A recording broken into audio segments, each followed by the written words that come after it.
Hello everyone, कैसे हैं आप लोग। आशा करता हूं कि आप सभी अच्छे होंगे और स्वस्थ होंगे। तो फ्रेंड्स, हम लोग क्लास 12th का मैट्रिक्स एक चैप्टर है दैट इज लीनियर अलजेब्रा, उसके मैट्रिक्स वाले पोर्शंस को हम लोग कवर कर रहे थे। उसी सिलसिला को आगे बढ़ाते हुए हम लोग लेक्चर 4 कंप्लीट कर चुके हैं और अब हम लोग लेक्चर 4 की तरफ मूव करेंगे। क्या इतनी बात कोई डाउट? लेक्चर 4 की तरफ हम लोग मूव करेंगे और इधर ध्यान से देखिएगा आप। बेसिकली मैट्रिक्स का ही लेक्चर 4 नहीं, लेक्चर 4 तो हम लोग कंप्लीट कर चुके हैं, लेक्चर 5 की तरफ बढ़ेंगे। तो फ्रेंड्स ध्यान दीजिएगा, आपको मैं बोलता हूं हमेशा क्या कि अगर किसी भी एक बच्चा को मैथ समझ में नहीं आता है, मैथ से अगर डर लगता है ना, तो ये गारंटी है मेरी, आप आ जाइए, मैं मैथ को समझा दूंगा। आपको किसी भी हर हालत में किसी भी तरह का कोई परेशानी नहीं होने वाला है। आपके भेजे तक जो भी मैं बोलूंगा ना, वो आपके भेजे तक जाकर घुसेगा, ये गारंटी है। मैं यहाँ पे इधर उधर की बातें नहीं करूंगा, सिर्फ पढ़ाई की बातें करूंगा। तो आप लोग बने रहिए इस वीडियो के साथ, देखिए किस तरीके से बेसिकली जो वे ऑफ टीचिंग होता है वो एक अलग लेवल का बताऊंगा, एक अलग टाइप के लेवल से मैं टीचिंग कर रहा हूं। बेसिकली उसमें हो क्या रहा है ना कि आसान भाषा में मैं समझा पा रहा हूं। जब आसान भाषा में बच्चों को चीजें बताई जाती है तो उसके दिमाग तक फिट हो जाते हैं, राइट। रिलेट करेंगे। बेसिकली एक मैट्रिक्स कोई बहुत बड़ा चैप्टर नहीं है। जब जो आप 2 और 3 में पढ़े हैं ना, 7 8 में पढ़े हैं, 9 10 में पढ़े हैं, उसी का एक्सप्लोर है। तो एक्चुअली जो लीनियर अलजेब्रा होता है, छोटे छोटे जो फॉर्म के इक्वेशन होते हैं, इसमें बेसिकली लंबे इक्वेशंस को पढ़ा जाता है। हाँ जी हाँ, तो सही आपने सुना। तो आज हम लोग ऐसा करते हैं, एक्सरसाइज 3.2 एनसीईआरटी का बहुत ही जो बेहतरीन क्वेश्चन है, जो मोस्ट अवेटेड क्वेश्चन है, जो एग्जाम में पूछे जाते हैं, वही मैं बताने वाला हूं। जो एग्जाम में पूछे जाते हैं, जिसको देखकर बच्चे लोग घबरा जाते हैं, उसी उसी क्वेश्चंस को मैं आज बताने वाला हूं। तो ध्यान से समझिएगा, मैं कौन सा क्वेश्चन, एक्सरसाइज 3.2 का, एक्सरसाइज 3.2 का बेसिकली एक क्वेश्चन है हमारा, क्वेश्चन नंबर 13। क्या है? If f of x is equal to matrix, यह हमारा कोई मैट्रिक्स हुआ,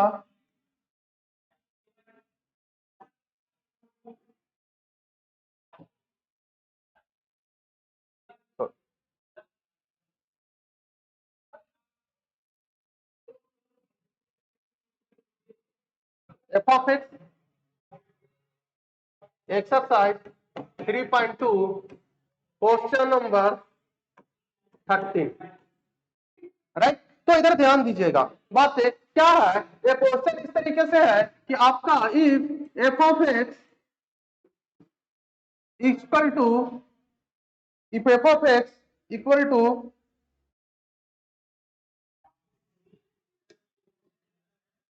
cos x minus sin x, cos x minus sin x, 0 0 1, again ये 0, अगेन ये 0, यहां पे क्या हो जाएगा? sin x cos x। क्या यहां तक कोई problem? sin x cos x, then you have to prove that, then so that, क्या क्वेश्चन है? So that, so that f of x into f of y is equal to f of x plus y, f of x plus y। देखिए friend, यही हमारा question है। ये question देख कर ही ना आप लोग को थोड़ी प्रॉब्लम हो रही होगी कि भाई साहब ये क्वेश्चन हम लोग सोल्व कैसे करेंगे, एफ ऑफ एक्स ये है क्या, ये फंक्शन का क्वेश्चन है क्या? नहीं जी नहीं, ये सिंपल क्वेश्चन है। कहने का मतलब क्या कि अगर एफ ऑफ एक्स गिवन है तो क्या यहां से जो भी मुझे प्रूफ करना है उसमें क्या क्या चाहिए? एफ ऑफ एक्स तो गिवन है, एक एफ ऑफ वाई चाहिए, एक f of x plus y चाहिए। क्या हम सभी जो एफ ऑफ वाई और f of x plus y क्या निकालने में सक्षम है? जी हाँ, सक्षम है। कैसे? अगर एफ ऑफ एक्स गिवन है तो मुझे अगर एफ ऑफ वाई निकालना है, इसका मतलब क्या कि एक्स के पोजीशन पे वाई को रखना है। क्या कहा क्या करना है? एक्स के पोजीशन पे वाई को रखना है। तो जहां जहां एक्स है वहां वहां वाई रखेंगे। तो cos Y minus sine y 0 0 1 and next sine y cos y 0 0 में जहां जहां एक्स था वहां वहां वाई पुट किया गया है। जहां जहां एक्स था वहां वहां वाई पुट आउट किए हैं। क्या यहां तक कोई प्रॉब्लम? नो। जब यहां तक कोई प्रॉब्लम नहीं तो एफ ऑफ वाई मुझे पता चल गया, तो f of x plus y भी आसानी से हम लोग फाइंड आउट कर सकते हैं। कैसे? सिंपल, जहां जहां एक्स था वहां वहां क्या करेंगे? एक्स प्लस वाई पुट कर देंगे। इसके अलावा कुछ करने की कोई जरूरत नहीं है। तो देखिए, जहां जहां एक्स था वहां वहां वाई पुट करेंगे तो क्या हो जाएगा हमारा? Cos of x plus y. Next क्या हो जाएगा? Minus sine of x plus y. Next 0। Next row, second row में क्या हो जाएगा? Sine of x plus Y cos of x plus y 0। Next 0 0 1। ये हमारा क्या है? ये हमारा क्या है? F of x plus Y मिल गया। अब देखिए, इधर हमारा एलएचएस है, इधर हमारा आरएचएस है। जो लेफ्ट हैंड साइड रहता है उसको एलएचएस बोलते हैं, जो राइट हैंड साइड रहता है उसको आरएचएस बोलते हैं। मुझे एफ ऑफ एक्स पता हो गया, एफ ऑफ वाई पता हो गया, f of x plus y पता हो गया। तो अब हम लोग को करना क्या है? इस एफ ऑफ एक्स को एफ ऑफ वाई के साथ मल्टीप्लाई करना है। मतलब एफ ऑफ एक्स भी पता है मुझे, एफ ऑफ वाई भी पता है। तो नेक्स्ट स्लाइड में हम लोग को क्या फाइंड आउट करना है? F of x into F of y. क्या जी इतना समझ में आ रही है बातें? एफ ऑफ एक्स और into F of Y.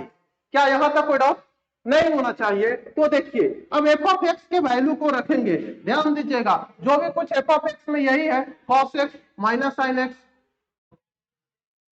Cos x minus sine x 0। Next क्या है? Sine x cos x 0, sine x cos x 0। Next 0 0 1। अगर एफ ऑफ वाई को मल्टीप्लाई करना है तो ऐसा ही करेंगे मल्टीप्लाई ना। तो यहां पे क्या हो जाएगा?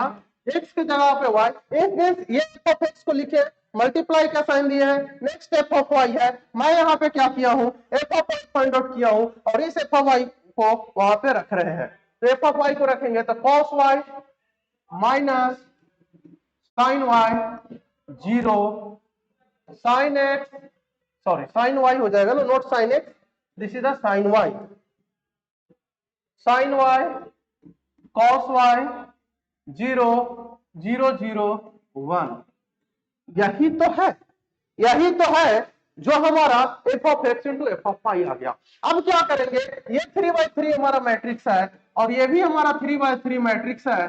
तो इसका दोनों का इसका नंबर ऑफ कॉलम इसके नंबर ऑफ रो के इक्वल है, तो हमारा मल्टीप्लीकेशन पॉसिबल है। अगर हमारा स्क्वायर मैट्रिक्स होगा ना तो उसमें चेक करने की जरूरत नहीं है कि हमारा मल्टीप्लीकेशन पॉसिबल होगा कि नहीं होगा। जी हाँ, तो इधर ध्यान दीजिएगा। अब हम लोग इसको रो को कॉलम के साथ मल्टीप्लाई करेंगे, अगेन इस कॉलम के साथ मल्टीप्लाई करेंगे, इस कॉलम के साथ मल्टीप्लाई करेंगे। जब मल्टीप्लाई करेंगे तो हम लोग को कुछ मिलेगा। क्या मिलेगा? cos x का मल्टीप्लीकेशन cos y के साथ होगा। ध्यान दीजिएगा बात को, cos x का मल्टीप्लीकेशन cos y के साथ होगा तो क्या हो जाएगा जी? cos x into cos y, cos x into cos y। Next sin x को sin y के साथ होगा तो minus sin x into sin y। जी हाँ, क्या इतनी बात समझ में आया? अब देखिए, इस 0 को 0 से मल्टीप्लीकेशन होगा तो 0 होगा, तो उसका कुछ मतलब नहीं होगा। अगर इसको सेकंड के साथ करेंगे तो क्या हो जाएगा? सेकंड कॉलम को साथ करेंगे तो क्या हो जाएगा? cos x को sin y के साथ करेंगे तो cos x into sine y, minus में minus sin x into cos y। हाँ जी। नेक्स्ट, जीरो को जीरो से करेंगे तो जीरो हो जाएगा। नेक्स्ट, इसको 0 0 1 से करेंगे, यानी यहाँ पे कोई नंबर हमारा जीरो ही आएगा। क्या यहाँ तक कोई समस्या? नेक्स्ट, अब सेकंड रो हम लोग लिखेंगे। कैसे सेकंड रो को? फर्स्ट कॉलम के साथ, सेकंड कॉलम के साथ, थर्ड कॉलम के साथ, और ये सिंपल मल्टीप्लीकेशन कर रहे हैं। और मैट्रिक्स के मल्टीप्लीकेशन का जो तरीका है वो लेक्चर 3 में बताया गया है, लेक्चर 4 में भी बताया गया है। तो यहाँ पे सिंपल सी बात देखिएगा, साइन को कॉस के साथ मल्टीप्लाई करेंगे तो क्या हो जाएगा? Sine x into cos y. क्या इतनी बात समझ में आया? नेक्स्ट, कॉस एक्स इंटू क्या हो जाएगा? Plus cos x into sine Y. cos x into क्या हो जाएगा जी? Sine Y. यही होगा ना? Sine x into cos Y, cos x into sine Y, and zero into zero zero. इसलिए मैं जीरो को नहीं लिख रहा हूं। सिंपल सी बात। क्या इतनी बात क्लियर? हाँ जी सर, क्लियर। साइन एक्स को साइन वाई से करेंगे तो minus sine x into sine y. Next, cos x को cos y के साथ करेंगे तो plus cos x into cos y। क्या यहां तक दिक्कत? यहां तक कोई समस्या तो नहीं होना चाहिए। Minus sine x into sine y into cos x into cos y. Next करेंगे तो टोटल टर्म जीरो आ जाएगा। अब ये जीरो से करेंगे सही में तो जीरो आएगा, यहां से भी करेंगे जीरो आएगा, यहां से करेंगे वन, यानी कि फर्स्ट में हमारा zero, second row zero, but यहां पे क्या आ जाएगा? वन। सिंपल सी आप मल्टीप्लीकेशन कीजिएगा तो आपका ऐसा ही आएगा। क्या इतनी बात समझ में आया? तो यहां पे इसको मैं आगे कैसे प्रोसीड करूं, ये कुछ देखिएगा, इसमें कुछ x प्लस वाई ऐसा कुछ फॉर्म में है। तो ऐसा कुछ फॉर्म में है, इसको पता करने के लिए मुझे एक आइडिया फार्मूला पता होना चाहिए। तो ट्रिग्नोमेट्री के कुछ फार्मूले होते हैं, वो आपको रिमेंबर करके रखना है। तो मैं ऐसा करूंगा ना कि जिस क्वेश्चन में जो फार्मूला रिलेटेड है उसकी मैं फार्मूला भी लिख दूंगा और आपको समझा भी दूंगा। मतलब साथ साथ में आपकी बेसिक मैथमेटिक्स भी कंप्लीट होते रहेगी। सो डोंट वरी, इसके आपको कोई चिंता नहीं लेनी है। राइट, एकदम राइट फिट होना चाहिए पोजीशन, आपके दिमाग में एकदम फिट हो जाना चाहिए। चीजें जैसे जैसे बता रहे हैं वैसे वैसे आपके दिमाग में फिट होना चाहिए। चलिए, तो इस फार्मूले को देखिए। फार्मूला पहले अगर फार्मूला देखेंगे साइन एक्स प्लस वाई का, साइन एक्स प्लस वाई का फार्मूला होता है sine x into cos y plus cos x into sine y.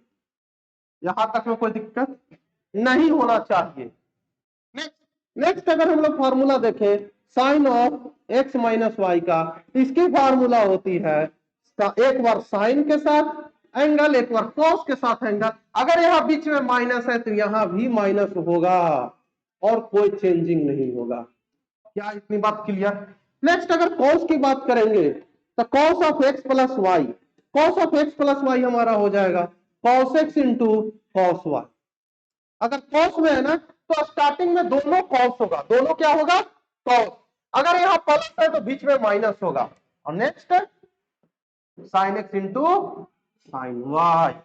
Next अगर मुझे पता करना हो तो cos of x minus y, ये कैसे होगा? इसका फॉर्मूला होता है हमारा cos x into cos y. Same formula होगा, यहाँ माइनस है तो बीच में प्लस होगा। इसमें उल्टा होता है जी, अगर हमारा प्लस होगा तो माइनस होगा और माइनस रहेगा तो प्लस होगा। बस यही चेंजिंग करना है। माइनस तो प्लस, प्लस तो माइनस का चीज समझ में आ रहा है ना? बताइए, क्या यहां तक बातें क्लियर हो रही है? आपके भेजा में घुस रही है बातें? बताइए।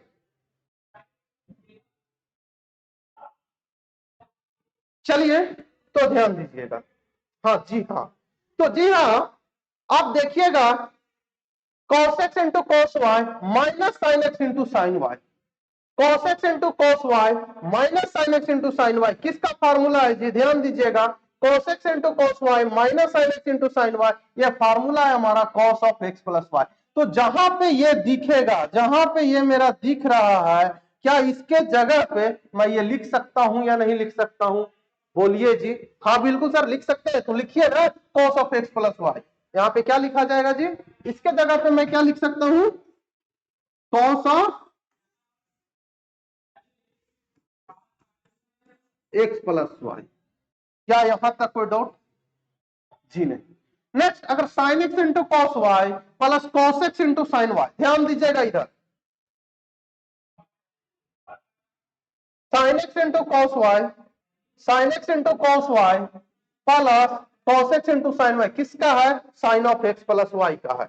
तो यहां पे क्या हो जाएगा हमारा sine of x plus y. अच्छा ये फॉर्मूला याद कैसे रहेगा, तो याद ऐसे रहेगा, कैसे, अगर हमारा sine of x plus y है ऐसा रहेगा ना, तो हमारा दो दो का कॉम्बिनेशन होगा, एक साइन होगा एक कॉस होगा, दूसरा में एंगल बदल जाएगा, मीन्स कॉस के साथ दूसरा एंगल चला जाएगा, साइन के साथ दूसरा वाला एंगल चला जाता है, यही होगा, इसके अलावा कुछ होगा क्या, जी नहीं। नेक्स्ट देखिएगा, जीरो है तो जीरो ही रहेगा जी। अच्छा अब ऐसा करते हैं, यहां पे अगर मैं माइनस कॉमन ले लूं, तो माइनस अगर यहाँ पे कॉमन लिया जाएगा, ध्यान दीजिएगा मैं एक स्टेप को रिड्यूस कर रहा हूं, हाँ जी, माइनस कॉमन लेंगे तो क्या बच जाएगा, cos x into sine Y plus sine x into sine Y, तो cos x into sine Y plus sine x into cos Y, तो ये भी क्या हो जाएगा, minus of sine of x plus Y. जी हाँ जीरो। इसको देखिएगा, cos x into cos Y minus sine x into sine Y, ये भी हमारा किसका है, cos x into cos Y minus sine x into sine Y, देखिए ना, cos x into cos Y minus sine x into sine y that is cos of x plus y. तो यहां पे भी क्या लिखा जाएगा, cos of x plus y, यहां पे जीरो, यहां भी जीरो, यहां भी वन, तो ये हमारा आया F of x into F of Y का value, F of x into F of Y का वैल्यू। अब कंपेरिजन कीजिए F of x plus Y के साथ, cos of x plus Y, cos of x plus Y minus sine of x plus Y minus sine of X, zero zero one, ये नहीं मिल रहा, यहाँ पे sine of x plus Y, यहाँ पे cos of x plus y, sine of x plus Y cos of x plus y, यानी कि ये जो है हमारा वो किसके इक्वल हो गया जी, ये हमारा हो गया f of x plus Y के इक्वल। तो यहां पे हम लोग हेंस करके लिख सकते हैं, hence f of x into F of y equal to f of x plus y, हमारा क्या हो गया जी,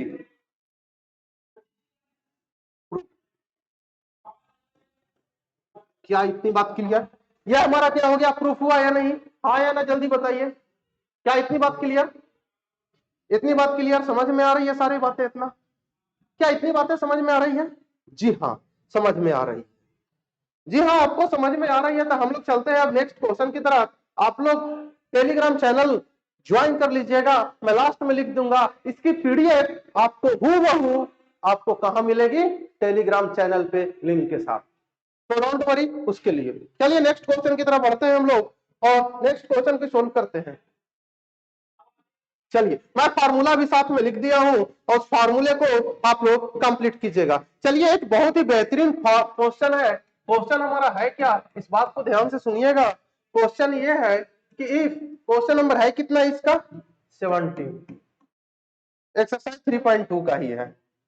इफ ए का वैल्यू हमारा कितना है, 3 माइनस 2 4 माइनस 2, ध्यान से सुनिएगा बात को, एंड आई, आई कितना हो जाएगा, अच्छा 2/2 ऑर्डर है, आई हमारा आइडेंटिटी मैट्रिक्स है, तो 2/2 ऑर्डर का आइडेंटिटी मैट्रिक्स क्या हो जाएगा, 1 0 0 1, यही होगा ना जी, हाँ जी सर। देन फाइंड के,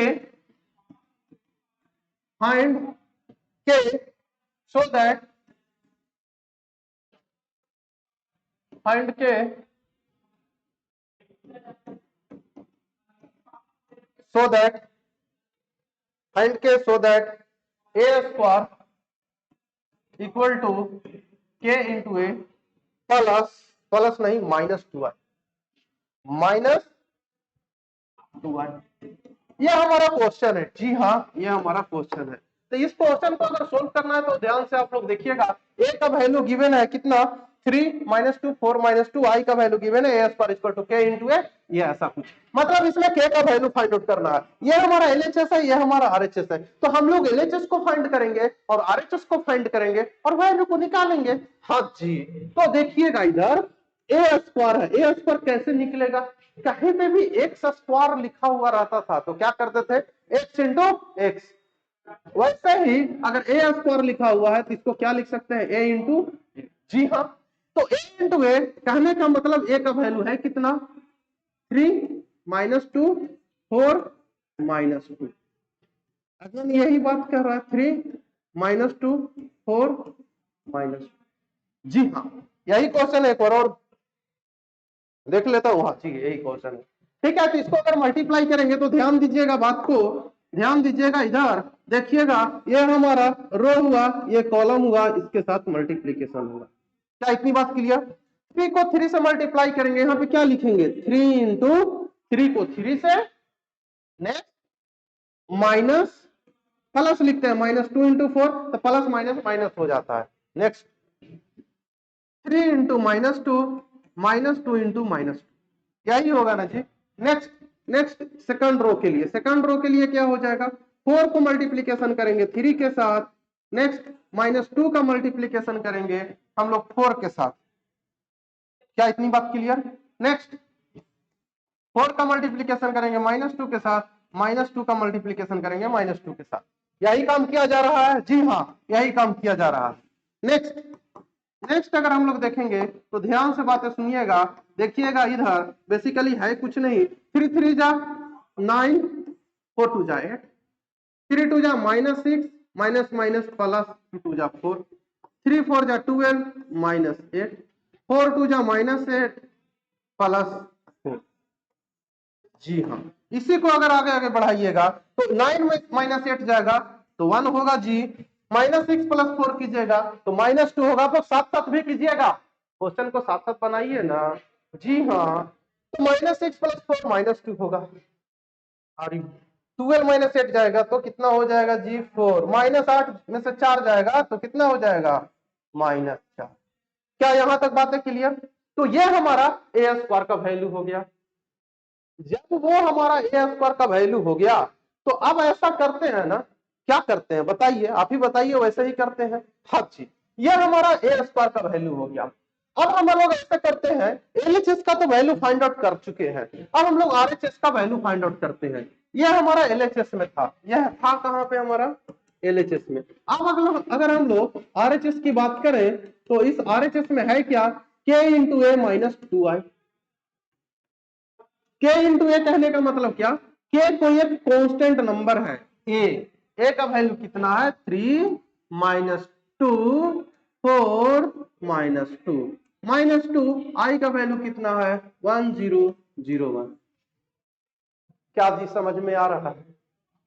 तो देखिए यहाँ पे के से मल्टीप्लाई होगा तो कितना हो जाएगा, 3 के से अगर मल्टीप्लाई करते हैं ना, तो पिछले क्लास में ही बताए हैं, वो सभी नंबर में कांस्टेंट मल्टीप्लाई हो जाता है। ये सबके साथ जाएगा, अकेला नहीं जाएगा, सबके साथ जाएगा। तो क्या हो जाएगा यहाँ पे 4 के, यहाँ क्या हो जाएगा माइनस 2 के।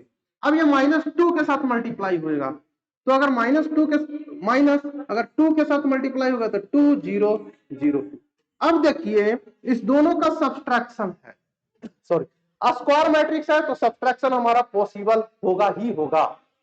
3 के में से 2 जाएगा तो कितना हो जाएगा जी, क्या लिखेंगे, 3 के माइनस 2। नेक्स्ट क्या लिखेंगे, माइनस 2 के माइनस 0 माइनस। नेक्स्ट क्या लिखेंगे, 4 के माइनस 0 मीन माइनस 0। अब माइनस 2 के माइनस 2, यही होगा ना हमारा आरएचएस। अब हम लोग जो एलएचएस है वो आरएचएस के क्या है, इक्वल है। जब एलएचएस आरएचएस का इक्वल है तो नेक्स्ट हम लोग ग्राफ में क्या लिखेंगे, क्या कि जो हमारा एलएचएस है वो आरएचएस के इक्वल होगा। मैं धीरे धीरे इसलिए बता रहा हूं कि आपके भेजा तक, दिमाग तक ये क्वेश्चन को फिट कर दिया जाए। भाई स्टेप सोचेंगे, कैसे स्टेप होगा, ऐसे करेंगे और स्टेप सोचेंगे, है ना।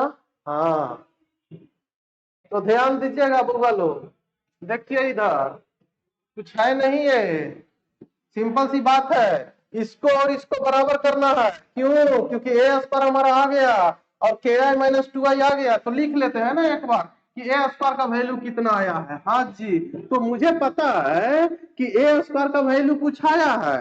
हाँ जी, कितना आया है, लिख लेते हैं आपसे, 1 माइनस 2 4 माइनस 4, 1 माइनस 2 4 माइनस 4, ये आया है ए स्क्वायर का वैल्यू। नेक्स्ट क्या है, के आई माइनस के ए माइनस 2i,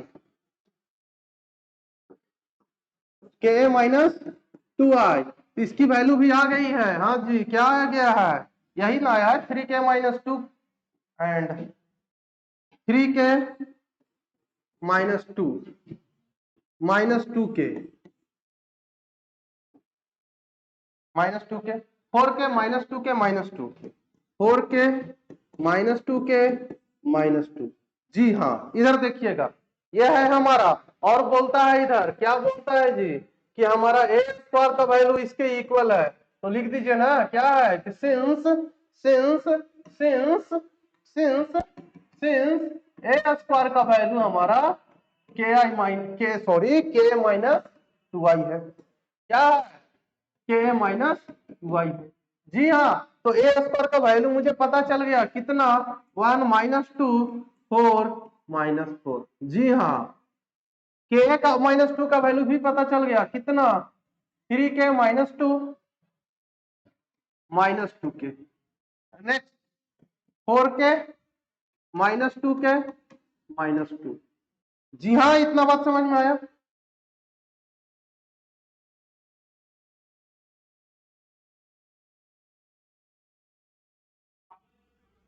जी हाँ, minus 2k minus 2k minus 2 3k minus 2 4k 3k minus 2 minus 2k 4k minus 2k। हाँ जी हाँ, तब ये दोनों को इक्वल कर देंगे। मुझे के का वैल्यू चाहिए ना, तो किसी एक को इक्वल करेंगे तो के का वैल्यू आ जाएगा। के वैल्यू के लिए किसी भी एक को इक्वल कर दो ना जी। तो किसी एक को इक्वल कर देंगे, तो अगर हम मान लिए कि पहला को इक्वल करते हैं तो 1 equal to 3k minus 2, that is 2 इधर आएगा, that is 1 plus 2 is equal to 3k, that is 3 equal to 3k, that is 3/3 equal to k। It means k का वैल्यू कितना हो गया जी, 1। के का वैल्यू कितना हो गया, 1। तो इधर ध्यान से देखिए, के का वैल्यू कितना आ गया, 1। तो मुझे के का ही वैल्यू तो फाइंड आउट करना था, और के का वैल्यू मेरा मिल गया। तो इतना तक बातें समझ में आया, हाँ या ना बोलिए, क्या इतना तक बातें समझ में आया, क्लियर हुआ सारा पॉइंट, यहां तक बातें क्लियर हुई तो बताएं। अगर क्लियर हुआ तो बोलिए हाँ सर क्लियर हो गया, क्लियर हुआ तो बोलिए हाँ सर क्लियर हो गया। चलिए, अब ऐसा करते हैं, एक बहुत ही बेहतरीन क्वेश्चन हम लोग लेते हैं, बहुत ही बेहतरीन, बहुत ही बेहतरीन क्वेश्चन। नेक्स्ट क्वेश्चन की तरफ मूव करेंगे, और बहुत ही बेहतरीन क्वेश्चन है इस चैप्टर का, exercise 21, sorry question number, exercise 3.2 का क्वेश्चन नंबर 21। बहुत ही बेहतरीन क्वेश्चन है, इस क्वेश्चन को समझिएगा। बहुत सारे बच्चे इसमें क्या होते हैं, फंसते हैं। फंसना नहीं है, फंस के निकलना है। समझ में आ रही है बातें ना, जैसे मैं पहले ही बताया हूं वैसे ही अभी भी फंसिएगा। देखिएगा कैसे फंसते हैं। क्वेश्चन दिया हुआ है, हाँ जी क्वेश्चन दिया हुआ है, क्या क्या क्वेश्चन में गिवन है, ध्यान दीजिएगा बात को, अच्छे से समझिएगा। यहाँ पे ये बोला है कि x y z p matrices मैट्रिक्सेस है। क्या है, x y z p matrices है। जी हाँ मैट्रिक्स है, तो है उससे क्या फर्क। अच्छा, एक्स मैट्रिक्स है, जेड मैट्रिक्स है, एक्स मैट्रिक्स है, वाई मैट्रिक्स है, जेड मैट्रिक्स है, एंड डब्ल्यू मैट्रिक्स है, और कौन सी मैट्रिक्स है, पी मैट्रिक्स है। ये इतने सारे मैट्रिक्स है, और सभी की ऑर्डर गिवन है। इसकी ऑर्डर हमारा 2:n है, 2/n है। इसकी ऑर्डर 3/k है, इसकी ऑर्डर 2/k है, सॉरी 2/k नहीं 2/p, 2/p है। इसकी ऑर्डर हमारा n/3 है, इसकी ऑर्डर हमारा p/k है। ये सभी मैट्रिक्स का ऑर्डर हमारा गिवन दिया हुआ है। तो गिवन है, और 21 नंबर क्वेश्चन में ये बोलता है कि there is no restriction, the restriction of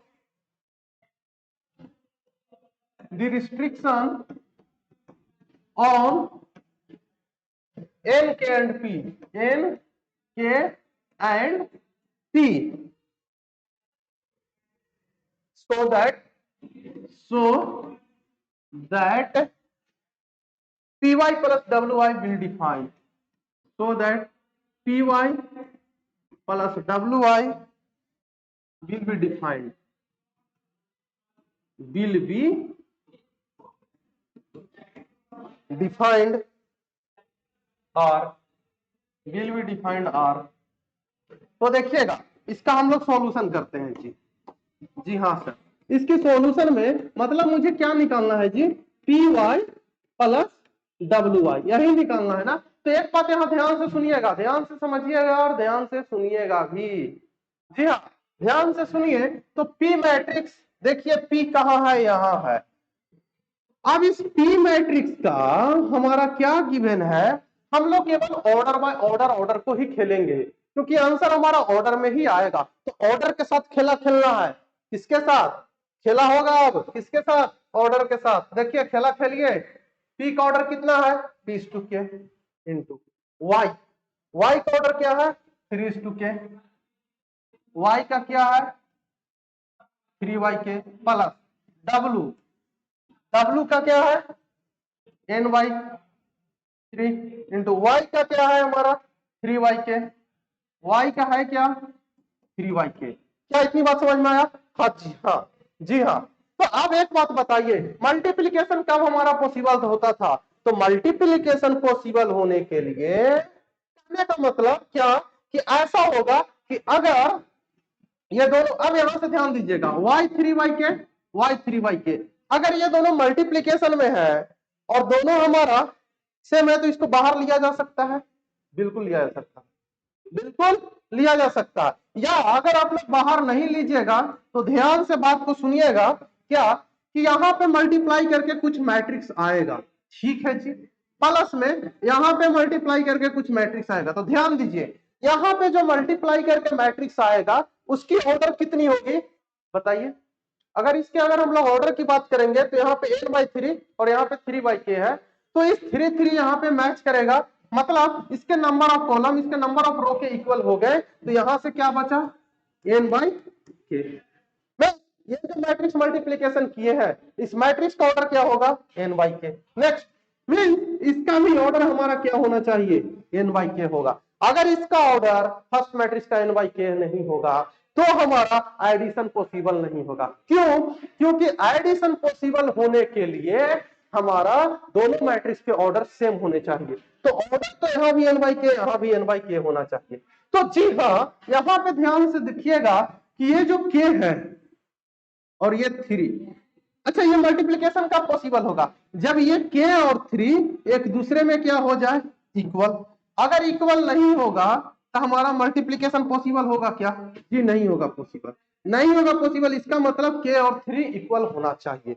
next next देखेंगे तो p और k, p इंटू के, यहां पे क्या आएगा, अगर ये दोनों k और 3 इक्वल है तो ये जो मल्टीप्लीकेशन करने के बाद मैट्रिक्स आएगा उसकी p इंटू के आएगा, p इंटू के आएगा। तो यहां से ध्यान दीजिएगा कि हमारा n हो गया p के इक्वल और k का वैल्यू किसके इक्वल हो गया, 3 के इक्वल। तो यहां से क्या पता चला कि मेरा k का वैल्यू 3 है एंड n का वैल्यू p के इक्वल है। तो जो भी ऑप्शन इसको मैच करेगा वो मेरा आंसर होगा। समझ में नहीं है, बिल्कुल आया होगा, इस बात को समझिएगा एक बार और ध्यान से बैक करके अब देखिएगा। चलिए इसके नेक्स्ट क्वेश्चन पे देखते हैं। इसका नेक्स्ट क्वेश्चन हम लोग को काफी इजी क्वेश्चन है, इस बात को समझते हैं और देखते हैं। नेक्स्ट काफी इजी क्वेश्चन है। नेक्स्ट लास्ट क्वेश्चन इसी का 22 नंबर अगर क्वेश्चन देखते हैं हम लोग, 22 नंबर क्या है जी, if n equal to p then order of matrix 7x minus 5z। तो ध्यान दीजिएगा इधर ये है क्या हमारा 7x माइनस 5z। तो ध्यान दीजिए इधर एक बात ध्यान दीजिए, p और x का कितना है हमारा 2 इंटू n और z का क्या है 2 into p, 2 into z 2 into p 2 into n and 2 into p, 2 into n and 2 into p, 2 into p। अब एक बात बताइए, इस नंबर 5 हो 7 हो चाहे 1000 हो चाहे 1 लाख हो, उससे कोई मतलब नहीं है। क्योंकि ये बेसिकली इसका ऑर्डर में कोई कंट्रीब्यूशन नहीं होगा। तो ऑर्डर में किसका कंट्रीब्यूशन होगा जी? तो ऑर्डर में तो कंट्रीब्यूशन इसके ऑर्डर का ही होगा। तो ऑर्डर का ही खेला ये 2 2, मतलब सब्ट्रैक्शन उसी मैट्रिक्स का होगा जिसके दोनों ऑर्डर का मैट्रिक्स का ऑर्डर सेम होगा। इसका मतलब कि यहां से n इक्वल टू p होना चाहिए। यही हमारा क्या हो जाएगा। तो चलिए हम लोग यहीं पे लेक्चर को एंड करते हैं आज। और टेलीग्राम आईडी देख लीजिए आप, स्टडी विथ सनी 444, इस यहाँ पे आपको नोट्स मिलेंगे। ये जो भी नोट्स है वो आपको प्रिंटेड फॉर्म्स में ही, मतलब क्लास नोट्स आपको सीधा सीधा मिलेगा। तो आप लोग ऐसे ही प्यार दिखाते रहिए और जितना से जितना हो सके शेयर कीजिए, लोगों तक पहुंचाइए, क्योंकि काफी अच्छा से आप लोग को बताया जा रहा है। हर एक तरीके से क्वेश्चन इतने डिटेल तरीके से कहीं पे नहीं मिलेगा यूट्यूब पे। ठीक है, तो करते हैं आज क्लास को यहीं पे एंड और मिलते हैं नेक्स्ट क्लास में। थैंक यू, जय हिंद।